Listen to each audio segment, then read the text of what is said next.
푸틴이라는 인물을 우리가 평가할 때 우리나라 언론에서는 이 사람 네네. 다 죽어가는 병자다. 네. 인지 능력에 무슨 문제가 생겨가지고 정상적인 판단을 못한다는 식으로 하면서 클릭 장사를 해왔는데 사실은 푸틴은 상당히 영악한 인물입니다. 네. 러시아는 군사적으로도 허당이고 그러니까 약간 그렇게 경제는 아주 그 박살났고 박살 있게 생각을 했는데 그게 사실은 좀 러시아에 대한 편견에 따른 착시가 아니었는가.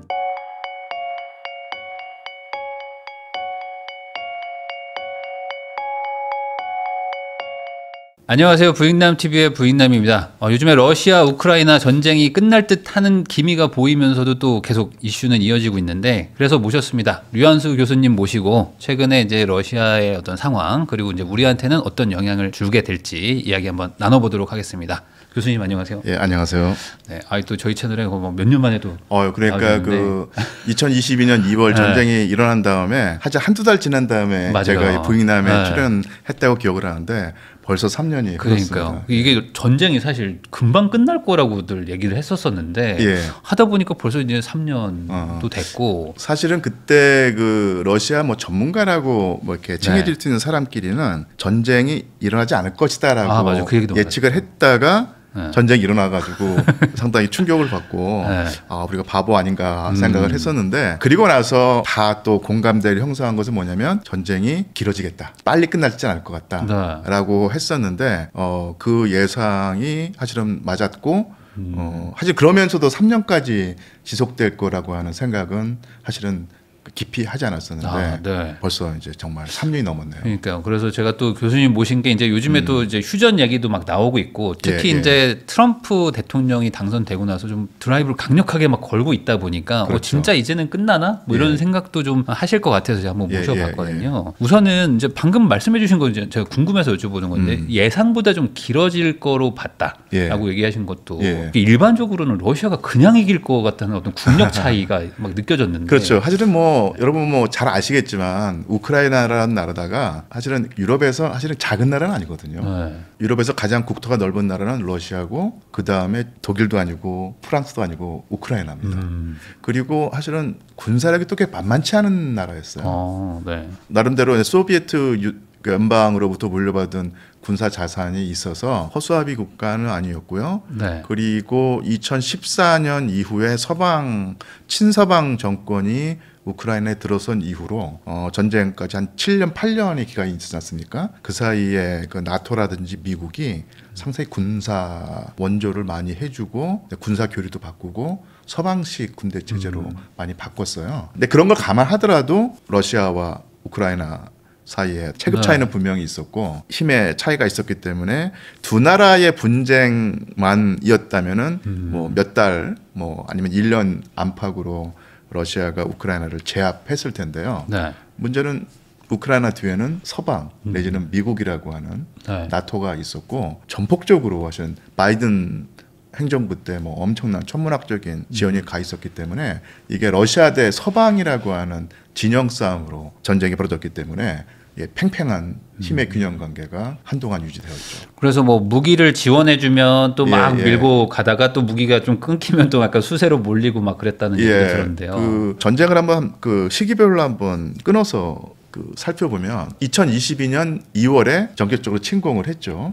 그 석 달, 넉 달 정도 러시아가 기세를 올리면서 우크라이나 동부 지역을 장악한 다음에 여러 가지 이유에서 소강 상태가 지속이 됐고 러시아로서도 총동원을 못했거든요. 그러니까 부분 동원을 해서 30만 명 내지 한 50만 명이라는 제한된 병력 가지고 전쟁을 수행했고 이 전선의 길이가 1000km 넘으니까 사실은 쉬운 일이 아니었죠. 그래서 소강 상태에 있었고 2023년에 젤렌스키 우크라이나 대통령이 작정하고 서방의 전폭적인 지원을 얻어서 대대적인 반격을 가했고 그게 반년 정도 지속이 됐었는데 러시아가 그것을 막아냈습니다. 그리고 다시 반격을 막아낸 다음에 2023년 말부터 2024년 동안에 계속 서쪽으로 밀어붙였는데 이 밀어붙이는 과정이 상당히 느릿느릿 진행이 됐어요.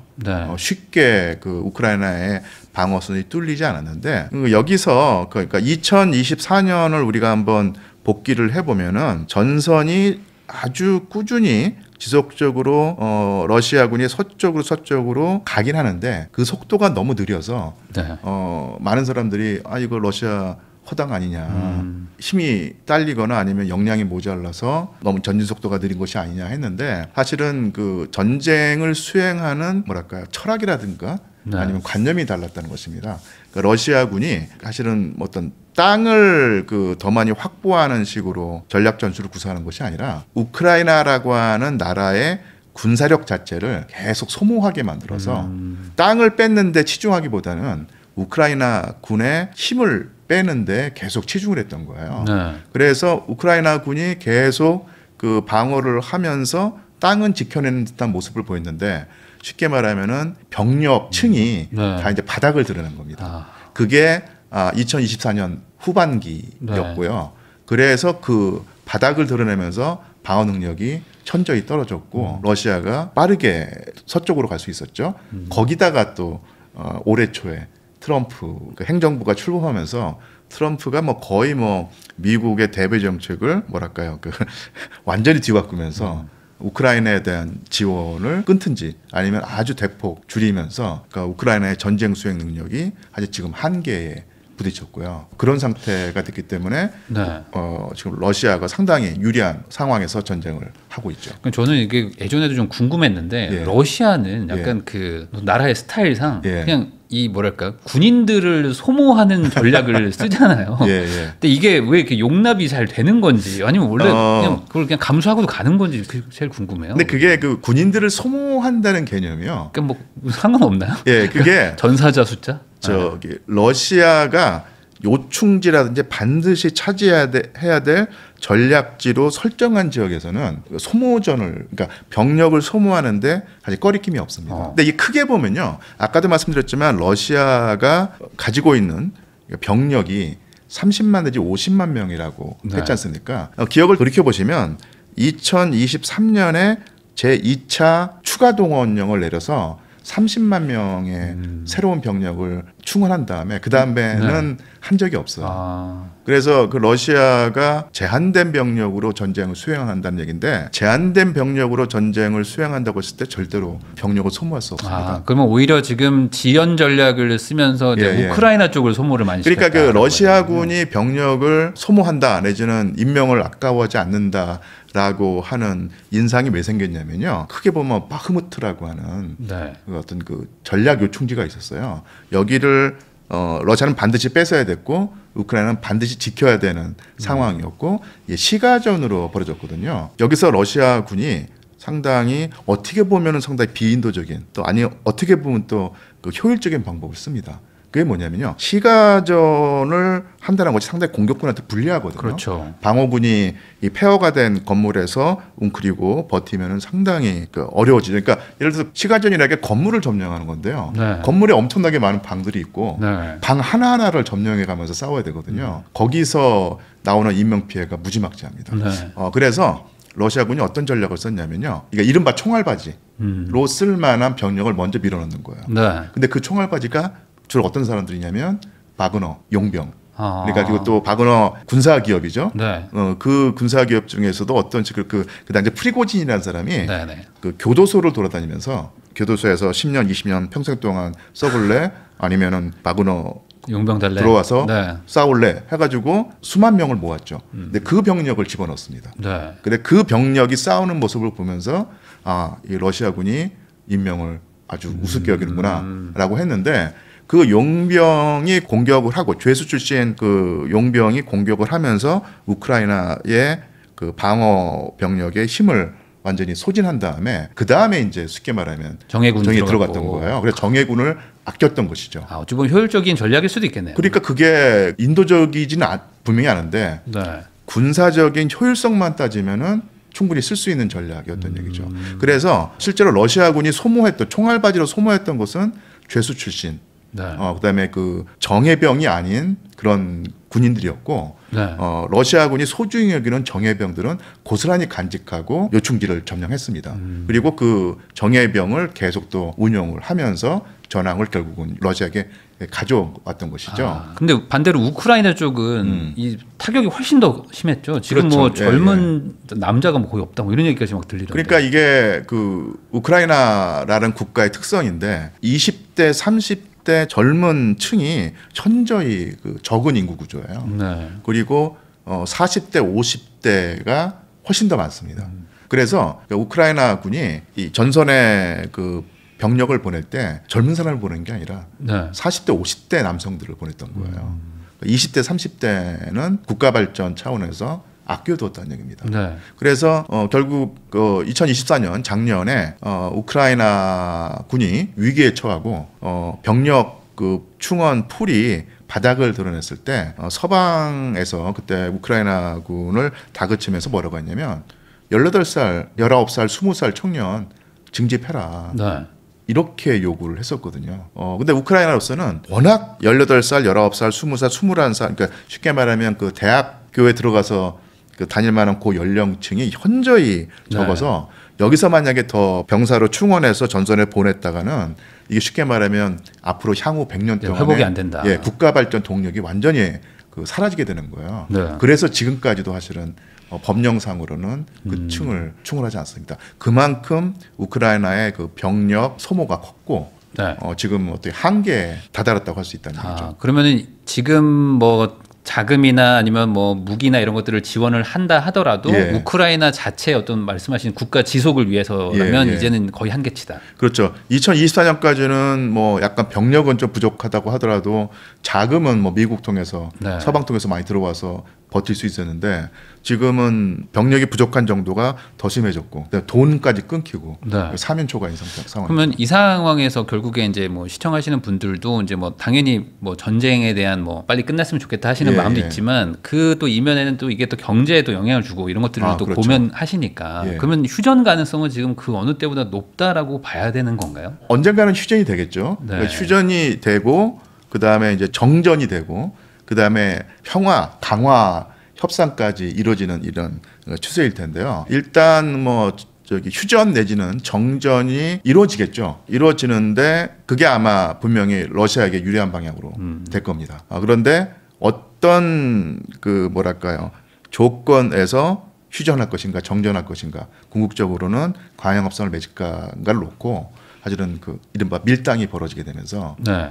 시간이 사실 그 러시아군에게 유리하고 우크라이나에게 불리한 것을 감안할 때는 그런 게 감안해서 걸리는 예상되는 것보다는 조금 더 시간이 걸리지 않을까 네, 그런 생각이 듭니다. 그러니까 우크라이나 입장에서는 지금 상당히 지금 수세에 몰려 있는 몰려 그러니까 꼭 있죠. 전황을 떠나서 지금 예, 예. 국가 대 국가의 어떤 지금 뭐 능력에서도 좀 한계가 예, 좀 예. 오고 있는 상태. 그래서 사실은 2024년을 돌이켜 보면요, 그때 그러니까 사실 국가가 운영되기 위해서는 당연히 군대도 있어야 되고요. 그리고 군인들에게 뭐 저기 수당도 줘야 되고, 네. 공무원들한테 월급도 줘야 되고, 네. 그다음에 노인들한테 연금도 줘야지 국가가 굴러갈 텐데 공무원과 교사들에게 줄 봉급, 그다음에 노인들에게 줄 연금, 군인들에게 줄 수당까지도. 네. 우크라이나의 국고에서 나오는 것이 아니라 다 서방과 미국의 야, 돈에서 나왔던 거예요. 그러면 뭐 지금 자금이 끊기면 뭐 지금 국가적으로는 지금 재정상 그렇죠. 완전 적잖아요. 예, 예. 예. 그래서 뭐 그 미국의 트럼프는 지금 발 빼려고 하고 있고요. 그나마 그 빈자리를 그 독일이나 영국이나 프랑스가 메워준다고 하긴 하는데 과연 미국만큼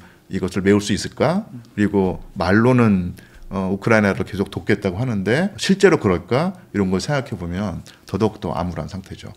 그러면 방금 말씀해 주신 거 좀 궁금한 게 유럽의 입장에서는 예. 우크라이나를 뭐 어떤 정도로 보고 있는 거예요? 그러니까 망하지 예, 예. 않으면 좋겠지만 예. 내가 도와주긴 조금 좀 돈이 아까워 뭐 이런 건가요? 예를 들면 프랑스의 마크롱 대통령 같은 경우는 상당히 적극적으로 뭐 예를 들면 프랑스의 정규군을 보내서라도 네.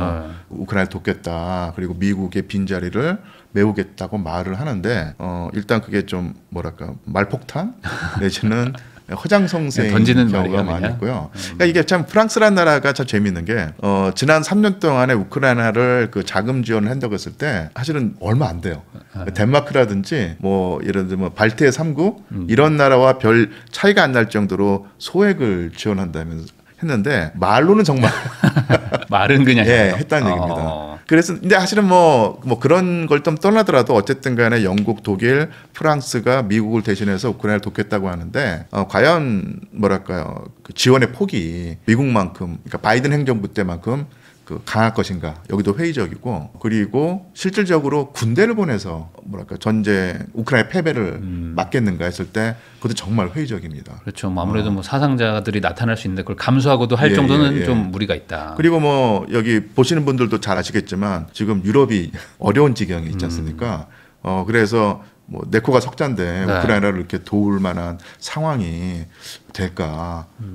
사실 저는 제가 사실 영국 유학생이거든요. 네네. 영국에서 오래 지냈는데 제가 아는 영국이 맞나 싶을 정도로 영국 경제가 정말로 어렵다고 하고요. 뭐 독일도 그렇고 프랑스도 그렇다고 했을 때 과연 이런 상황에 처한 나라가 우크라이나에 그렇게 나라 곳간 문을 열어가지고 도와줄 수 있을까 회의스럽고요. 당장 독일만 하더라도 지금 독일 대한당인가요? 우크라이나 도울 필요가 뭐가 있느냐. 왜 내 세금을 내서 저 멀리 떨어진 나라를 돕느냐는 식으로 우크라이나 지원에 탐탁지 않은 정치 세력이 사실은 지금 거의 집권관에서 높은 세력으로 자라나는 것을 보면은 과연 그 뭐랄까 우크라이나가 서방의 영국, 프랑스, 독일의 지원을 받기가 쉽지 않다. 예, 확신하기가 쉽지 않은 상황이죠. 그럼 이 한쪽 편에서는 지금 뭐 누가 도와야 되냐 하면서 지금 좀 이렇게 분란이 있다면 반대편에 있는 러시아 쪽에서는 뭐 문제가 없을까요? 뭐 전황은 유리할 수 있는데 여기도 뭐 한 3년을 전쟁했으니까 경제도 좀 많이 휘청휘청할 것 같은데. 경제가 휘청휘청하진 않습니다. 아 그래요? 예, 그러니까 어떻게 말하면 이제 우리가 흔히 말하는 뭐 호황을 구가한다. 호황을요? 예.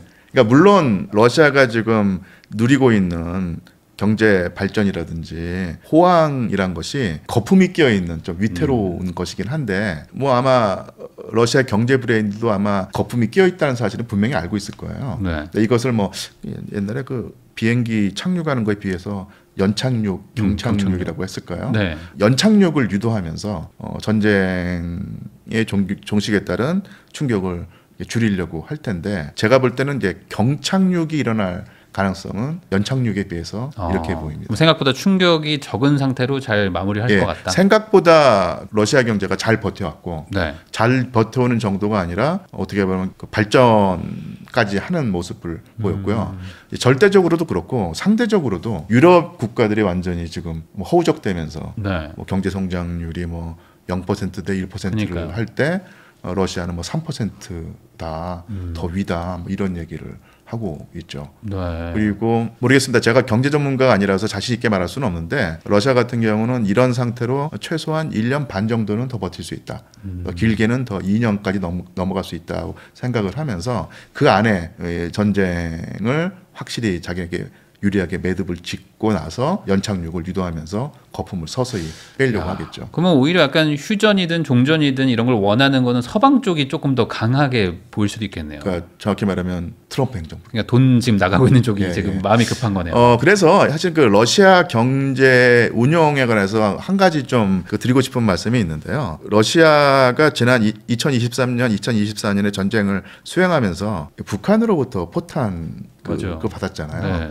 그래서 많은 경우에 그 러시아가 드디어 한계를 드러내서 포탄을 생산하지 못하고 재고가 바닥났기 때문에 그 북한으로부터 포탄을 가져왔다고 하는 분석이 있었는데요. 또 다른 분석이 있습니다. 그건 뭐냐면요. 러시아가 마음만 먹으면은 지금 군수 공장을 더 쌩쌩쌩쌩 돌려가지고 포탄 그 수요량을 채울 수 있는데 그렇게 된다면은 이게 쉽게 말하면 그 군수공업이 뭐랄까 필요 이상으로 커지는 거 아니겠습니까? 나중에 문제가 될 수 있다. 그래서 언젠가는 전쟁이 끝날 텐데, 그리고 또 러시아가 생각할 때 자기네들 그 테이블이 있을 텐데, 전쟁이 딱 끝났을 때 그 증산해 놓은 공장들이 쉽게 말하면 다 이제는 문을 닫아야 되기 때문에 그게 이제 경착륙이 된다는 얘기 아니겠어요?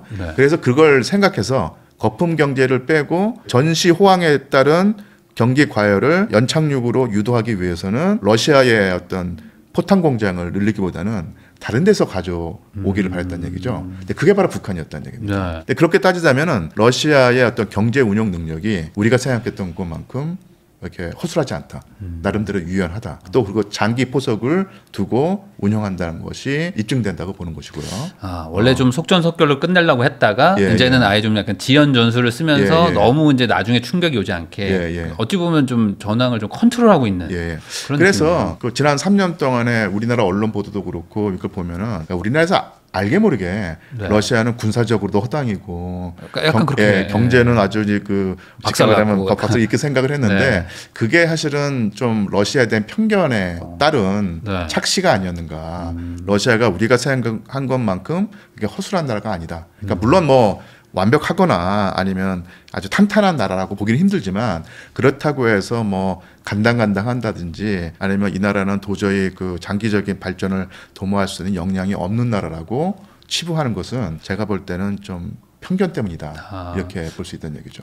그러면은 러시아 내부에서의 어떤 여론이나 어떤 그 국민들의 정치권에 대한 어떤 신뢰도 이런 것들은 그러면 뭐 흔들림 없이 여전히 좀 뭐 일단 그 푸틴이라고 하는 인물에 대한 기본적인 그 지지층이요 상당히 굳건했습니다. 그러니까 물론 여론 조작이라든지 아니면 야당 탄압을 통해서 유지되는 측면이 있지만 그게 아니더라도 푸틴 대통령의 정치적 기반은 사실 굳건한 편이었고요. 성과를 내고 있었고 그리고 사실 뭐 모든 나라가 그러겠지만 전쟁이 벌어지게 되면 일단 그 이걸 따지기 전에 일단 뭐, 좀 밀어주자 이런 정서가 당연히 있기 마련이고요. 그리고 또 전쟁의 그 진행이 러시아에게 불리했다고 하면은 당연히 푸틴 대통령에 대한 비판의 목소리가 나왔을 텐데 유리하게 흘러가고 있지 않습니까?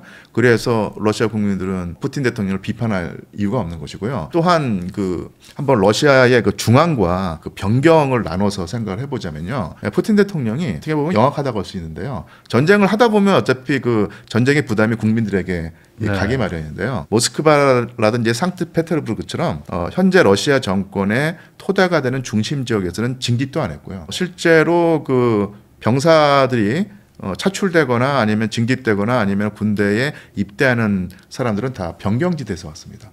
그리고 그 변경지대는 경제적으로 낙후되어 있는 곳이기 때문에 전쟁에 투입되는 러시아 병사들이 쉽게 말하면 징집병이 아니에요. 그러니까 징집병, 그러니까 쉽게 말하면 이렇게 군대 가고 싶지 않은데 국가가 끌고 데려온 병사들은 후방 내지는 그 비전투 지역에 배치를 하고요.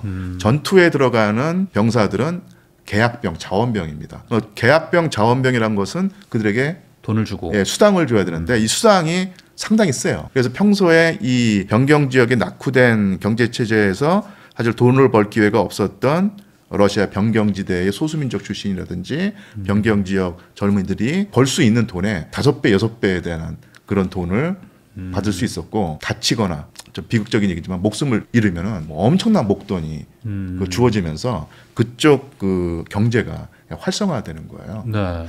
그래서 변경지대에서는 오히려 전쟁이 일어난 다음에 쉽게 말하면 자영업자들이 돈을 벌고 문화생활도 예전 못했는데 즐기고 이런 현상이 벌어지게 됩니다. 야, 어찌 보면 이제 경제적으로도 전쟁이 좀 돈을 좀 순환시키면서 그래서 이 전쟁을 통해서 역설적인 건데 중앙과 지방의 경제 격차가 줄어들었고요. 지방 경제가 활성화되면서 물론 이제 이게 아까도 말씀드렸지만 거품이 낀 것이긴 하지만 어쨌든 간에 뭐 일반 서민들이야 당장 삶이 좋아지니까 내가 왜 푸틴을 비판해야 되지? 이런 상황이 된 것이죠. 저도 뭐 이런 디테일까지는 몰랐는데 생각보다 좀 전략적으로 접근을 하고 있고 또 그게 또 러시아가 지금 그거를 잘 이용해서 결과적으로도 어쨌든 유리한 고지를 좀 점했다.